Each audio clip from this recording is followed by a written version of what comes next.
નમસ્કાર વહાલા વિદ્યાર્થી મિત્રો, આજના આ વિડીયોમાં આપણે જોવાના છીએ ધોરણ 12 ગુજરાતી વિષયનું most viral paper solution.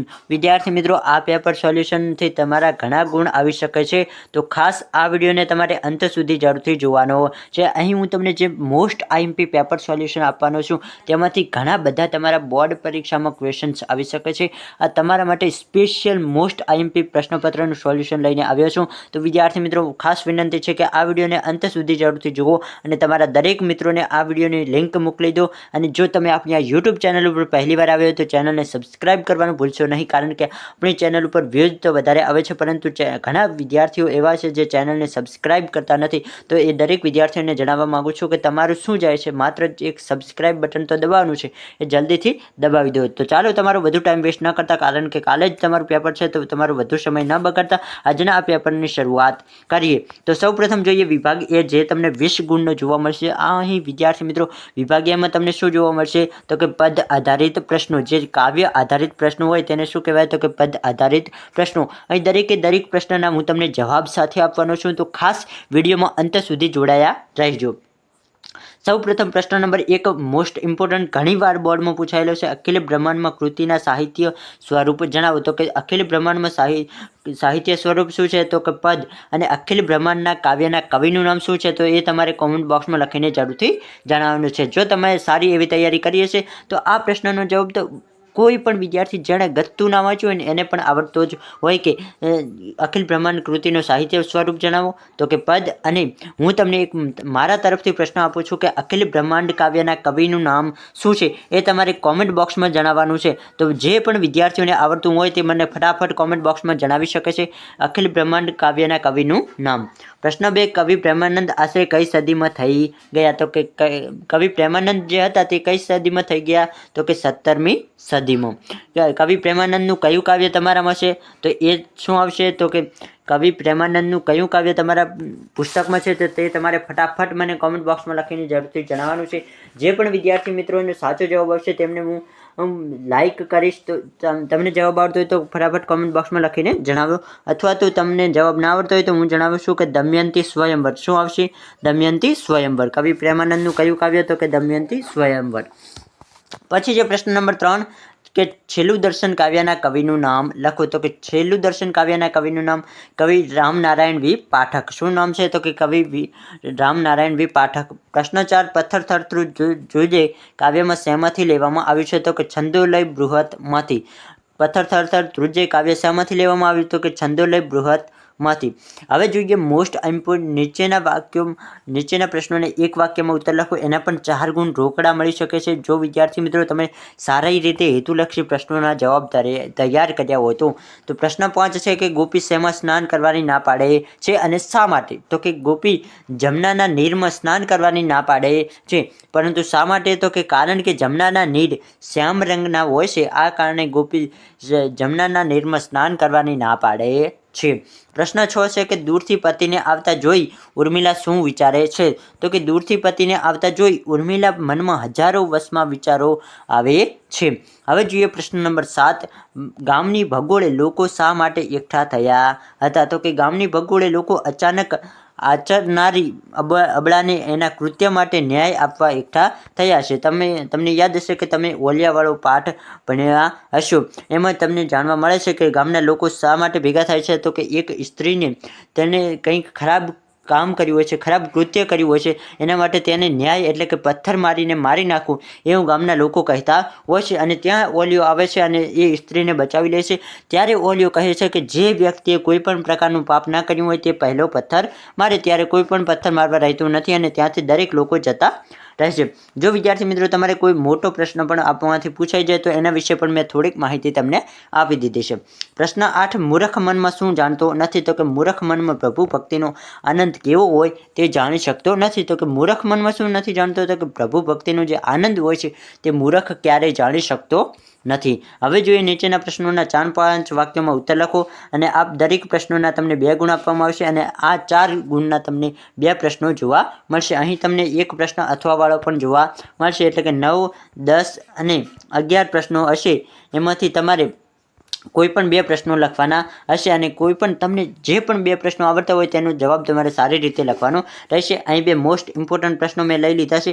ધીરજવાન જણાયેલી Urmila ક્યારે મૂર્છિત થઈ ગઈ? તો કે ઉર્મિલાની વિદાય લેતા પહેલાં લક્ષ્મણે તેને આલિંગન આપ્યું. તેની દ્રષ્ટિ મેળવી પછી દીર્ઘ નિશ્વાસ નાખીને લક્ષ્મણ ત્યાંથી ચાલી નીકળે છે. લક્ષ્મણ જાય છે. એની પીઠ જોઈને ધૈર્યની મૂર્તિ સમી ઉર્મિલા હાય કહીને મૂર્છા ખાઈને જમીન પર ઢળી પડે છે. તો કે ધીરજવાન જણાયેલી ઉર્મિલા ક્યારે મૂર્છિત થઈ ગઈ? તો કે જ્યારે લક્ષ્મણ ત્યાંથી વિદાય લેતા હોય ત્યારે આ ધીરજવાન થયેલી ઉર્મિલા ત્યાં મૂર્છિત થઈને પડી જાય છે. હવે જોઈએ પ્રશ્ન નંબર 10 કે ધમાલ શબ્દ દ્વારા કઈ મનોદશા પ્રગટે છે અને શા માટે? તો કે ધમાલ શબ્દ દ્વારા કઈ મનોદશા પ્રગટે છે? તો કે ધમાલ શબ્દ દ્વારા સ્વજનોની અને કવિની અસ્વસ્થ મનોદશા પ્રગટ થાય છે. કારણ કે મૃત્યુ પ્રસંગે સ્વજનો અને કવિ પણ આંસુને રોકી શકતા નથી. એ સૌની રોકડથી વાતાવરણ શોકમય બની જાય છે. આથી ધમાલ ન કરો એમ કહીને કવિ સૌને આંસુ રોકવાની વારંવાર વિનંતી કરે છે. તો કે કવિની પત્નીનું અહીં અવસાન થઈ ગયું હોય છે ત્યારે કવિ પણ રડતા હોય છે અને દરેક લોકો ત્યાં રડતા હોય છે ત્યારે કવિ કહેવા માંગે છે કે ધમાલ ના કરો. આ ધમાલ ના કરો શબ્દનો અર્થ છે કે અહીં કોઈ રડો નહીં, જે થવાનું હતું તે થઈ ગયું, કવિ એવું કહેવા માંગે છે. હવે જોઈએ નીચેના પ્રશ્નોના સવિસ્તર ઉત્તર લખો. એમાં તમને દરેક પ્રશ્નના 4 ગુણ આપવામાં આવશે અને અહીં પણ તમારે કોઈ પણ 2 પ્રશ્નો લખવાના રહેશે. અહીં પણ મેં તમારા માટે 2 મોસ્ટ ઇમ્પોર્ટન્ટ પ્રશ્નો લાવ્યા છે જે ખાસ પૂછાય એવા છે.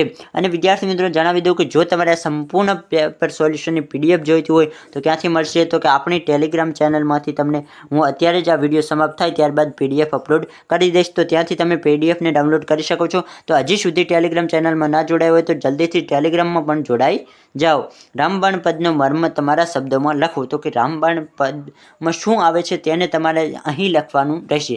તો તમારે લખવાનું કે સાચા હૃદયથી જે પરમાત્માની ભક્તિ કરે છે તે પરમાત્મામાં લીન થઈ જાય છે. ભક્તિ રસથી પરમ તત્વ સાથેની અનુભૂતિ થાય છે. તેમને રામબાણ વાગ્યા છે, પ્રભુના બાણ વાગ્યા છે, તેમ પણ એમાં તેમને બાણની વેદના થતી નથી. તો કે આ પ્રભુના બાણ વાગ્યા છે એટલે કે આ બાણને કોઈ વેદના થતી એટલે કે કોઈ પ્રકારનો દર્દ થતો નથી. આ તો તેમને મન એક વરદાન છે. સાચા ભક્તે પોતાનું જીવન પરમાત્મામાં ઓળઘોળ કરી દીધું હોય છે, તેમને સમર્પિત કરી દીધું હોય છે. પરમાત્મા એ જ તેમનું સર્વસ્વ છે.